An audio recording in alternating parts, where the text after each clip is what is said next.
Welcome to this new tutorial where we delve into the detailed features of the MyCarApp shop management system. Let's begin with the settings feature, which plays a crucial role in configuring your shop's operations. Here you can set your shop's operating hours and labor rate charged per hour. For instance, if your rate is $100, enter it here. This rate will automatically appear on all invoices and reports generated by the system. You can also adjust the rate for each specific report as needed. Additionally, you can input your tax rate based on your city and state requirements. Include other pertinent details such as tax numbers, name, or city specifics. It's also essential to set your preferred invoice and purchase order PO number sequence. Equally important is the invoice disclaimer section.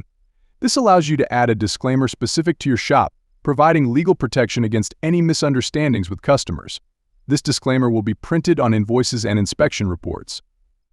Moving on to another significant feature, let's explore the booking diary located at the top of the list.